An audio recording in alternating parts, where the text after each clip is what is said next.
Hi everyone, thanks for coming back for part 2. I'm going to go ahead and finish going over some of these terms that I didn't go over in the last video. Over here in the light green, you have the word Lord, the letters L, O, R, D, and this is right at the part where it's talking about the Lord pouring out his anger. And it's saying over here how they profaned his Sabbath, and within the word Sabbath you have the word Abba, which is the name Father. In the Hebrew, that's short for Father. And then of course you have I am Jehovah your God over here, and I am is also another name for God. Okay, and over here in the bluish purple you have the word Adam, the letters A, D, A, M, and it's actually sharing the M in I am, where it says I am Jehovah your God. And then you have Eve over here in the blue with the letters E, V, E. You have the word egg over here in the purple with the letters E, G, G. And you have the word seed coming over here in the pink. It's going through the word mitosis and through the word Adam.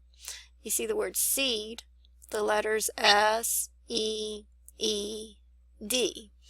And so I'm going to go ahead and quickly read this matrix, and then I want to talk a little bit more about DNA and how I believe that's what's depicted in Mark 11.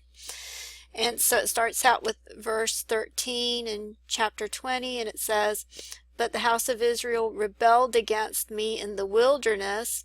They walked not in my statutes, and they rejected mine ordinances, which if a man keep, he shall live in them, and my Sabbaths they greatly profaned. Then I said I would pour out my wrath upon them in the wilderness to consume them. But I wrought for my name's sake that it should not be profaned in the sight of the nations, in whose sight I brought them out. Moreover, also I swear unto them in the wilderness, that I would not bring them into the land which I had given them, flowing with milk and honey, which is the glory of all lands, because they rejected mine ordinances, and walked not in my statutes, and profaned my Sabbaths, for their heart went after their idols. Nevertheless mine eye spared them, and I destroyed them not, neither did I make a full end of them in the wilderness." And this is verse 2017. "And I said unto their children in the wilderness, walk ye not in the statutes of your fathers, neither observe their ordinances, nor defile yourself with idols. I am Jehovah your God. Walk in my statutes, and keep mine ordinances, and do them, and hallow my Sabbaths, and they shall be a sign between me and you, that ye may know that I am Jehovah your God.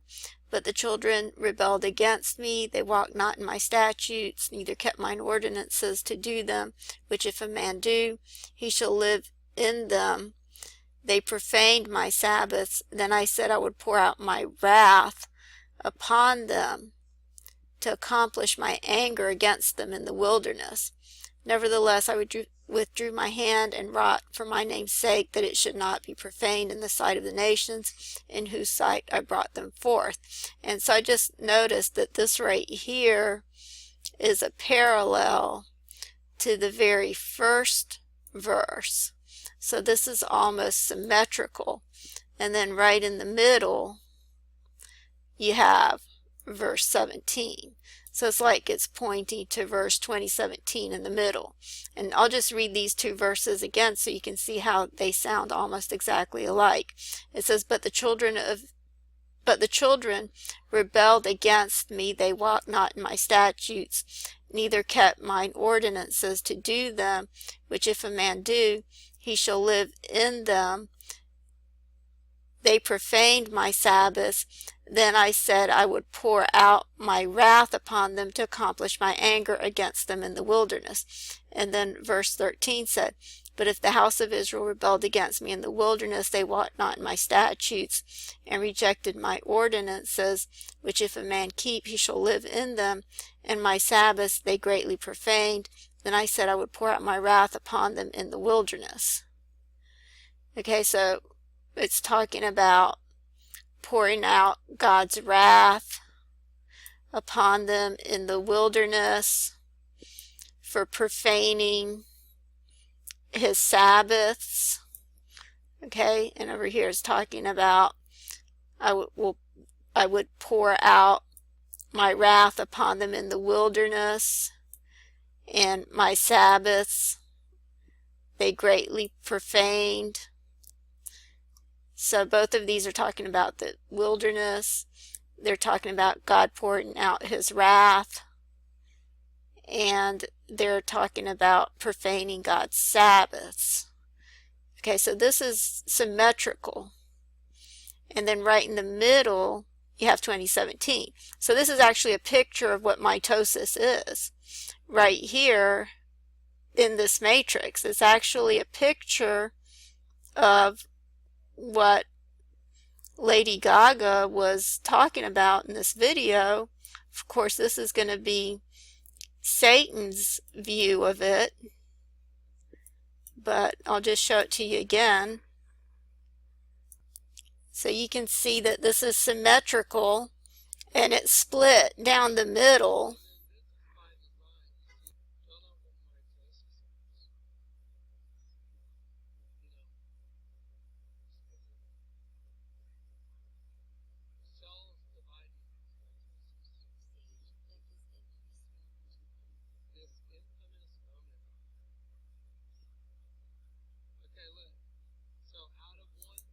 Okay, so you can see how it's symmetrical, how the whole thing was symmetrical and it's split down the middle. And that's what this matrix is like. It's like it's symmetrical. And the middle verse here is 2017. And I didn't even know this was going to be symmetrical until I just started reading it right now. Okay, so now what I want to do is talk about Mark 11 and why I believe this is about DNA. But first, what I need to do is explain some things about Revelation 11, and I don't want to add anything or take anything away from the book of Revelation, so I'm just going to state a few facts, and you can decide for yourselves if you think this is talking about a literal temple or if this is talking about a spiritual temple. Okay, so it says here in verse 1, it says, "And there was given to me a reed like unto a rod, and the angel stood, saying, Rise and measure the temple of God, and the altar, and them that worship therein." And I had talked about the word reed before. It's actually a word that means straw, a piece of straw. And I had talked about how this word for plummet right here in the Greek, which is what was used by Zerubbabel to measure the temple in Zechariah 4, is also one of the definitions for that is also a piece of straw or twig. And it's the same word that was translated as mote over here in Matthew 7:3, where it says, "And why beholdest thou the mote that is in thy brother's eye, but considerest not the beam that's in thine own eye?" And so I had talked about that word in this video right here that's called "What is a Mote Exactly?" And I had talked about in this video what this had to do with DNA, so I'll just put the link in the description box. But it's ultimately Jesus who measures the temple, as you can see here in Revelation 21. It says, "And he that talked with me had a golden reed to measure the city and the gates thereof and the wall thereof. And the city lieth foursquare, and the length is as large as the breadth. And he measured the city and the reed 12,000 furlongs. The length and the breadth of the height of it are equal. And he measured the wall thereof 144 cubits, according to the measure of a man, that is, of the angel." Okay, so John was given a reed or a piece of straw or a piece of twig to measure the temple, and then it says, "But the court that is without the temple leave out and measure it not, for it is given unto the Gentiles, and the holy city shall they tread under foot for 42 months. Okay, so first of all, I want to point out a couple of things. I'm going to backtrack a little bit and go back to verse 1 because I forgot to mention this. But it's saying to measure the temple of God and the altar and them that worship therein. And the altar is this word right here. This word in the Greek is thesasterion. And this is basically the most holy place that Mark Biltz was talking about in this video, how the high priest would go into the most holy place to perform the atonement sacrifice. This is a place where only the high priest was allowed to go. It's a place where he would go to slay the atonement sacrifice. And this word right here in the Greek comes from this word right here, which means sacrifice. It's the place where the sacrifice was made, where the victim was sacrificed. This is the holy place, the holy altar. The altar for slaying and burning of victims, used of the altar of whole burnt offerings, which stood in the court of the priests in the temple. The altar of incense, which stood in the sanctuary or the holy place. So this is the most holy place where only the high priest was allowed to go to perform the animal sacrifice. Okay, so it's saying over here, and there was given to me a reed like unto a rod, and the angel stood saying, rise and measure the temple of God and the altar and them that worship therein. Well, the only person that was allowed to go in there until the new covenant was a high priest. But now we have a new way, a new and living way. And I'll go ahead and read this. It says, now where remission of these is, there is no more offering for sin. Having therefore, brethren, boldness to enter into the holiest by the blood of Jesus, by a new and living way, which he hath consecrated for us through the veil, that is to say, his flesh. Because before that, no one was allowed to go behind the veil except for the high priest. But then when Jesus died on the cross, the veil was rent, because there became a new and living way where we would have direct access to God through the veil by the blood of Jesus. And then it goes on to say, but the court which is without the temple leave out, and measure it not, for it is given unto the Gentiles, and the holy city shall they tread under foot 42 months. And there's a lot of people that believe this is like half of the temple or part of the Temple Mount that's going to be taken over. Half of it's going to be to the Jews and half of it to the Gentiles, which that may or may not be the case. But the word for outer court is this word right here. The court that is without, meaning outside. It's actually a courtyard, and it means the part that's out in the open. And I'll just show you a couple of images.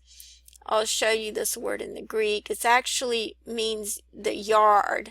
This is the word for yard in the Greek. It's the part that's out in the open. Here are images of that word in the Greek. So you can see it's outside. And then over here is images of a courtyard. So you can see it's outside. It could still be within the building, but it's outside. It's in the open air. So God is saying to measure the temple, the actual building, but not to measure the yard.